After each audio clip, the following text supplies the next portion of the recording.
Jimmy come to speak to us today. And I'm telling you, what an honor it is to have him here with us. I think you guys realize, but I don't think you guys realize, okay? He did Midnight Madness at Kentucky last Friday. Yes, sir. I mean, he speaks all over the place. His schedule's crazy. All right, he does ESPN games. You guys have seen him. He does ABC games. I mean, he does a lot. He coached here, and he was talking about what an upgrade the facilities are from when he was here. He coached at Kentucky. He coached at Arkansas. He played at Arkansas.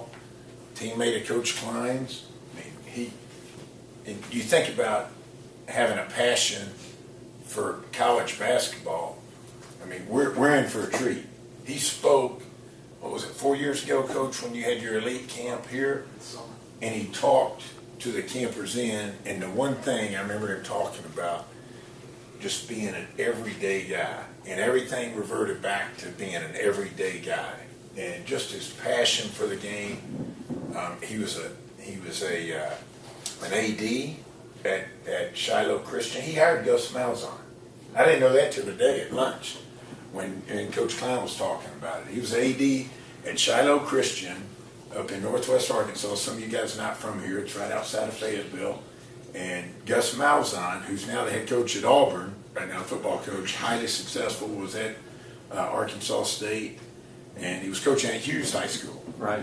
And hired him from there. But we're in for a heck of a treat. It's an honor to have him here with us. Great having you, Jimmy. Hey, Coach, thanks, man. Yeah, absolutely, absolutely. Appreciate the chance to come down. I'm here for a couple of reasons. Number one, out of respect for your head coach. ESPN allows me this time of the year to really go anywhere I want to go, to watch practices. And like Coach said, I've been to Kentucky last week, been in Oklahoma, be at UConn on Monday, watching both their men's and women's team practice. We'll swing through and hopefully watch Louisville after that. So I'm going right now. And I chose to come to watch UALR practice today. That's how much respect I have for your coach. I know how other coaches in the country feel about Coach Shields. He's a terrific X's and O guy. No one has more respect for him than I do. I know the brand of ball that he plays. I know the type of person he is because Joe Klein, I consider one of my best friends, tells me about Coach Shields. So I know how he's wired. Secondly, I'm here because Joe Klein is one of my very best friends, and we became friends in college. So you look around your room right now, 20 years from now, maybe one or two or three of these guys you're in here with right now will still be your best. Will still be your best friend. That's the importance of college basketball that sometimes gets overlooked. Thirdly, I'm going to go eat dinner at the governor's mansion tonight. So I want to tell him about UALR's practice when I get there. You know, when you sit down with the governor, you got to come up with something to talk about. So I'm just going to go right into UALR's basketball practice and tell him about his local team here. So I love my job. I'm entering my 17th year for ESPN. That equates to over 3,000 practices that I've been at. And the majority of those practices are high level. Kansas, Duke, Kentucky, North Carolina, Louisville, Florida, UCLA, right on down the list. Probably 2,800 of the 3,000 practices have been what I consider under the watchful eyes of some of the great coaches out there, some of the great leaders out there. I think I have a really good feel for the common threads of championship high-level teams and coaches and players. I know I do, because I can recognize the teams that don't real quick, and I can also recognize the teams that do real quick. I want to talk to you about 4 or 5 of those crucial areas today. It's not so much about what type of defense you play. It's not so much about shot selection. Your coaches understand all that. They're going to drill you on that. These are big life / basketball / people principles that I know have to be in place if this group right here is going to achieve what you're capable of achieving. And I don't know what that is. If you're only capable of achieving a 4th place finish in your league this year, then let's finish 4th. But if you can go beyond that and win the thing and win the tournament and get in the NCAA, then that's what we need to not settle for anything other less than that. I can tell you 4 or 5 things that will keep you from getting there. I promise you. These things will keep you from getting there. Coach already hit on the first one. I want to expand on it a little bit. The importance of everyday guys. The team that I've watched the most over the last 5 years has been Kentucky. I cover the games on SEC Super Tuesday for ESPN, so I'm at Kentucky a lot. 2 years ago, when they won the national title, they had the number 1 and number 2 draft pick overall in Anthony Davis and Michael Kidd-Gilchrist. That year, Anthony Davis and Michael Kidd-Gilchrist, at the end of the year, they took the 4th amount of shots on the team and the 5th amount of shots on the team. They were the 4th and 5th shot takers on their team. And they ended up being taken 1st and 2nd in the NBA draft. So right away, that equates to unselfishness. Right away, that equates to the importance of team over individual. But what stood out to me looking back on Anthony Davis and Michael Kidd-Gilchrist, they were everyday guys. Every single time that I was at a Kentucky practice, those 2 dudes were in the gym when I got there 30 minutes, 45 minutes before practice began. Every single time. I remember talking to Coach Calipari. He said, Jimmy, it's every day. Every day, those 2 guys are here early. John Wall was here every day early. Brandon Knight was here every day early. They got a stud right now, Julius Randle. Every day, he's there early. He's the first guy in the gym. They were everyday guys. They were everyday guys in their effort. They were everyday guys in their attitude. They were everyday guys in the classroom, shockingly. You might not think about how they were in the classroom. They were everyday guys in everything they did. They were everyday guys in how they took care of their body. They were everyday guys in terms of how they treated their teammates. The coach could count on them every single day in every aspect. That equated to a national championship and being taken 1st and 2nd in the draft, and they took the 4th and 5th most shots on their team. But those 2 dudes were everyday guys. And if you are not an everyday guy in the crucial areas of your life, if you're sometimes there and sometimes not, it will not equate to being as good as you could be as a player or this team could be as a group. I promise you. Everyday guys are crucial in those guys' eyes over there. They have to know that every single day, my guy is going to class. Every single day, my guy is treating his teammates the right way. Every single day, I can get on this guy and he takes hard coaching. Every single day, he's taking care of classroom stuff. Every single day. And if you do those, then coach knows every single day I can count on him to box off when the shot goes. Every single day I can count on him to run the defense if he's missed 4 or 5 shots in a row. Everyday guys win championships. They beat more talented guys all the time. I'll take an everyday guy with less talent over a sometimes guy with more talent every single day. And I say that because I've seen it for 18 years. That's how important it is. If this group right here in March is known as a bunch of everyday guys, you're going to be hard to beat. Because I know you got a bunch of returners. I know a lot of people didn't want to schedule this year because they see they won 19 games last year, 4 or 5 starters back. They know the reputation of Coach Shields. Are you going to be everyday guys? Because all those numbers I just talked about, if you ain't, it ain't going to matter. You'll end up being another 18, 19 win team that was just okay. And you got more about you than that. Number 2, that will destroy a team or destroy you. I'm 51 years old. It is so important to me who I hang with. And I'm 51 years old. I have an 8-year-old daughter. I drive her to school every morning. About once or every other week, I talk to her on the way to school how important it is who she's choosing to hang with at school, even as an 8-year-old. If it's that important for me as a 51-year-old guy, then I know it's amplified for you as a 19, 20, 21, 22-year-old young man. That is so, so important. Who you're choosing to bring into your circle and who you're choosing to hang with. And don't think that you're strong enough that you can overcome some bad dudes that you're running with. No one has ever been. No one has ever been. From the times of biblical writings in the Bible, stories about it, till now, no one is strong enough to overcome bad influence around them on a day-to-day basis. That is so important. That's why I surround myself with guys like Joe Klein and other guys that I have. I'm meeting a guy down here tonight for dinner. He's the sheriff of Washington County. A terrific family, God-honoring, dude that I want to be around. That I know when I'm around them, they're not subtly, slowly pulling me down the wrong way. And it's a subtle, slow pull that will take you away from what you know is right and drag you slowly to what's wrong. It's never a quick jump. It's a slow fade, man, that gets you. It gets you as a person and it gets you as a team. It's deception. It's I'm okay, I can handle this. I'm okay, I can handle this. I'm okay, I can handle this, till you're at the bottom and you can't handle it anymore. Who you choose to hang with this year, away from this group right here, is critical. It is critical. Don't let that be the thing that takes this team down. The word commitment is huge in athletics. Huge in life. It should be huge in life. How many in this room have a commitment to UALR basketball? Let me see your hand. You think you're committed? That's everybody. Everybody here. That's good. Let me tell you about commitment. I actually worked college football for ESPN for 4 years, and for the past 4 years I haven't done it because I've been too busy with basketball. But I met a football player that worked at the Naval Academy. I'm not even sure if Joe has heard this story or not. 4 years ago. The first day of his senior year in fall practice, he was penciled in as the starter at free safety. He started his junior year. His name's Eric Martin, terrific young man.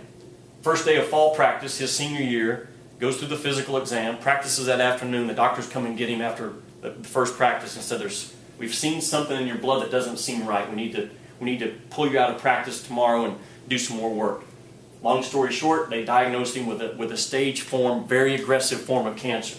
As a 22-year-old guy in the prime of his life, getting ready to start at free safety for a team that's going to eventually go to a bowl game that year. Done. At the Naval Academy, you don't just walk away from the Naval Academy for any reason, just because you get tired or you don't want to be there anymore. Well, the Naval Academy told this young man the day that he got diagnosed with cancer, you need to leave. You need to go home to Florida where you're from with your mom and dad.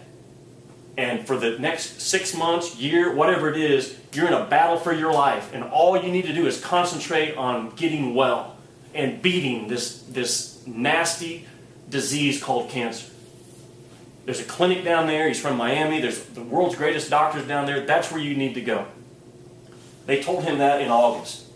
I met this young man in December at a bowl game, and he told me a story. And he said, you know, from that moment that I got diagnosed, Mr. Dykes, to where I am now, I stayed at the Naval Academy. Woke up every morning at 5 a.m. Fell in line with my pledge class, breakfast at 6, class from 7 to noon. I'd go back to my dorm room. I would try to rest a little bit. I would go to practice. I would watch every practice. I would go back, eat dinner. We would study till lights out at midnight, and I'd do the same thing again. Every 2 weeks, on Friday, I would get driven into Baltimore and have my chemo and my radiation treatments. He said it would take me all Friday, all Saturday, all Sunday, just to get my strength back up where I could go to class and wake up at 5 a.m. Monday morning and fall in line with my guys. He said, here I am now 4 months past that, and I'm doing well. I'm not cured, but I'm doing well. I said, why would you do that? Why would you put yourself through that kind of a grind, battling cancer, when they told you, you need to go? He said, because Mr. Dykes, he said, you know what, 4 years ago, I made a commitment. Now, I thought I knew what the word commitment meant before I met this young man. I didn't know what the word commitment meant. He said, I made a commitment 4 years ago, first of all, to my country. I will not walk away from that. I made a commitment to my pledge class, my graduating pledge class. I will not walk away from that. I made a commitment 4 years ago to my teammates. I will not walk away from that. Nothing that can happen to me will drag me away from a commitment that I made.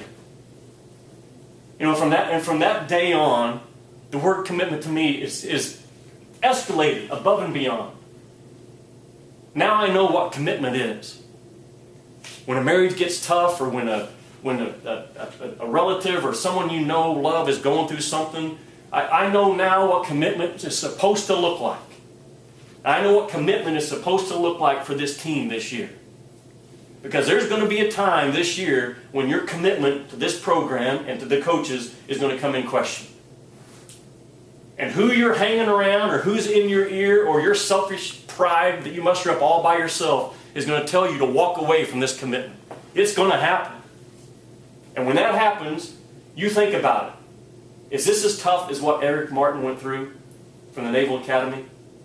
Just because I'm only getting my 14 minutes and I think I should be getting 22? You think about it. This year, when your commitment is questioned, you put it in perspective. And this team will reach greatness. Toughness is another key word in basketball. It's a key word in life. There are not very many tough people anymore. And the effects of that is dramatic. It costs people their jobs, it costs people their marriage, it costs people their health. Toughness is a huge key word. I'm sure it's going to be used today in practice. When you watch film, it's going to be used all year long. It is a hot button topic. There's been books written about it. There's been articles written about it. I've heard speeches about it. I've heard coaches talk about it. Toughness, you cannot win if you are not tough. You know what I think toughness now boils down to? In one simple phrase. I said it on the air one night, and my phone lit up for the next week from coaches wanting to talk to me more about it. I said, very simply, toughness is this. Doing what's right when it's really, really, really hard to do what's right. That's what toughness ultimately is. I know it's hard when you've missed 4 or 5 shots in a row, or you've gone 5 or 6 trips in a row, leaper, and you've posted up, and dudes aren't throwing you the ball. I know it's really hard to run back to defense with the same passion and fire and be talking and helping early, loud, and constant, all those things you're supposed to be doing when they don't throw you the dadgum ball. I know that's hard. But the tough guys do what's right when it's hard to do what's right. That's what tough guys do. Toughness is not throwing elbows and jawing with someone, and that's not toughness at all. That's the opposite of toughness. Toughness is doing what's right when it's hard to do what's right. Toughness is being subbed out of the game when you're not playing well, and as you come out, you in your heart, not in your lips, in your heart, you slap the teammate coming in for you and you say, go get it. And you want him to go get it. You're pulling for him. He's getting your minutes. That's what tough guys do. And they sit on the bench and they have great body language. And if the guy that took my place goes off and he's playing well, he's the first guy cheering, and when the next timeout occurs, he's the first guy to go get him. Right there. You know what non-tough guys do? They go to the end of the bench, they sulk, they might put a towel over their head, and when their teammate that took their place starts playing well, they don't even acknowledge him at the next timeout. That's what non-tough guys do. That's what selfish guys do. That's what bad teammates do. That's what bad teams do. Not the good ones. Not the great ones. Is it hard to do that? Absolutely. Absolutely, it's hard to do that. But man, that's what tough guys do. That's what tough guys do. Tough guys talk every possession on defense. Tough guys go to the boards every possession. Tough guys, if they're supposed to go to the offensive glass, if you're one of the 2 or 3 guys designated to go, tough guys go 6 times in a row and they don't even get close to getting a hand on it. The 7th time they go again. That's hard to do. I understand that, but that's what tough guys do. If you are not tough, you will not win. 2 last things. I want you to raise your hand, but I know this. When I ask you this question, if you can't answer this, you need to after practice tonight, after you do your classwork, take some time to figure this one out. What are the non-negotiables for you as a player? Should be in your mind right now. What are the non-negotiables?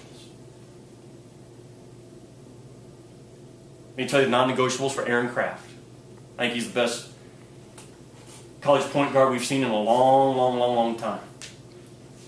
You can stop any game film that Ohio State's playing this year when they're on defense, stop it at any point, and he's going to be in exactly the perfect spot that he's supposed to be in. He's a 4.0 student. He's made 1 non-A in his 4 years since he's been there. And I asked him that question without hesitancy. He said, my attitude, my effort. It's non-negotiable. So what do you mean by that?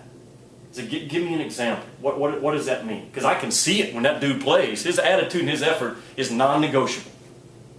He's an everyday guy, non-negotiable with his attitude and his effort. He said, you know what, last year we got beat at Minnesota. I got back to my dorm room about 2 o'clock in the morning. I had a test the next morning. He's a pre-med, something, I can't even say it major, at 7:30, so I know I needed to stay up and study for about another 30 minutes. I went and took the test. I had a full class schedule till noon. We had film at 1:30. It was a hard practice. I didn't want to be there, but when we hit the floor at 2:15, my attitude and my effort was non-negotiable. I had decided a long time ago, every time I step on the floor, my attitude and my effort are the two things that I can't control, and I will always be on top of those two things. It is non-negotiable with me.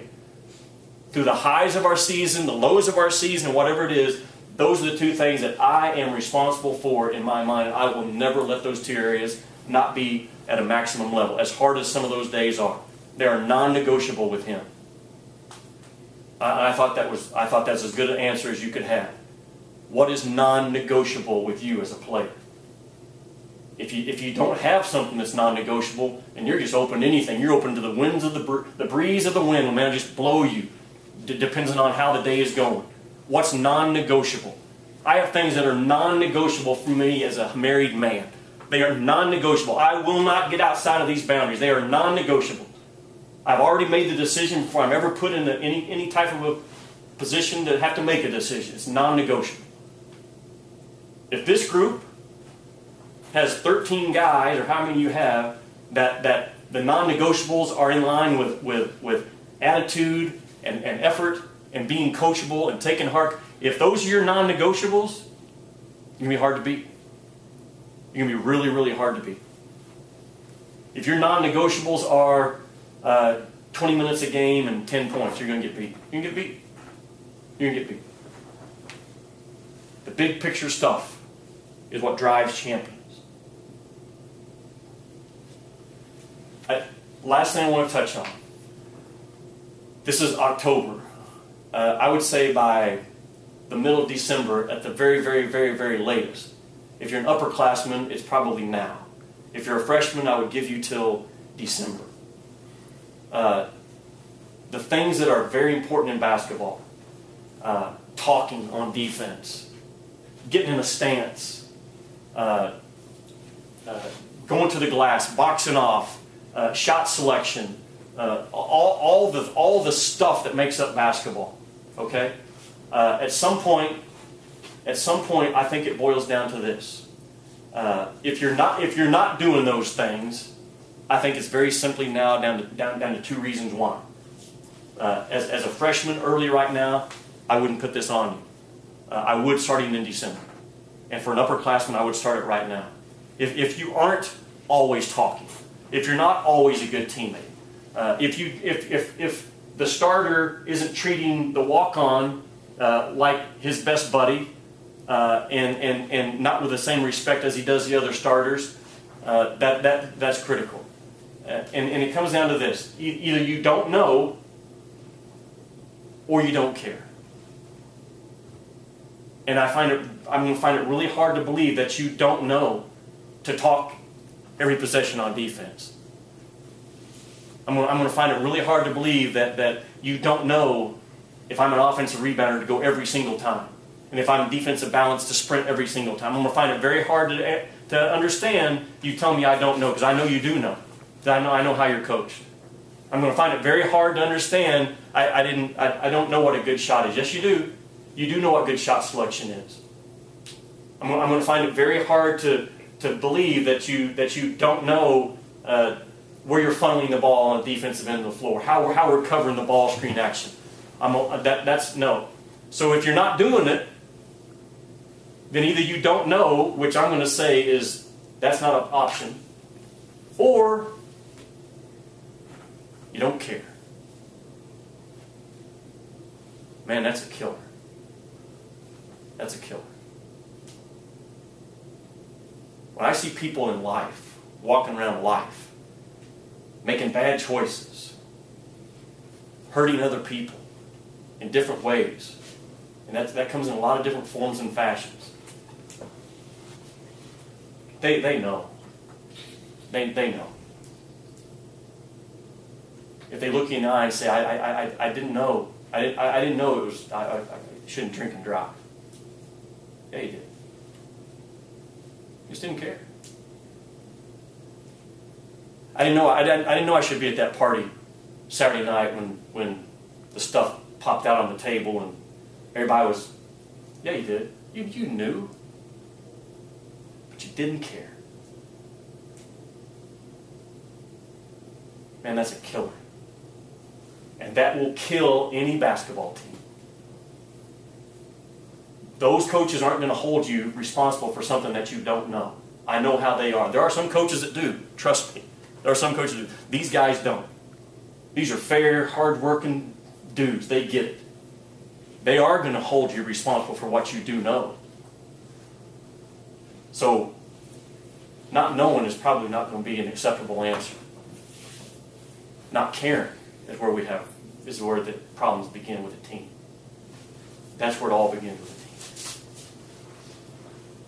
team. The world is full of guys your age this morning that woke up, Coach Shields, they can't get out of bed, man. They might never get out of bed again. And God has blessed everyone in this room with a healthy body, a healthy mind, and a healthy spirit. And what are you going to do with it over the next 5 or 6 months? What are you going to do with it? I'm a huge fan of UALR basketball because I know what I know what the core of it is. I know what it stands for. And as an analyst for ESPN, I can't cheer for anyone. But in my heart, when I read scores, I can. I'm a big fan of this team. And I hope I said something that might affect one guy in this room today. If I did, then the 3-hour drive down here and the 3-hour drive back, I'll do it again tomorrow if I could affect one person. Okay? I know this. No good team is ever good unless they're good listeners. Those guys are good listeners. They're really good listeners. So thanks for having me.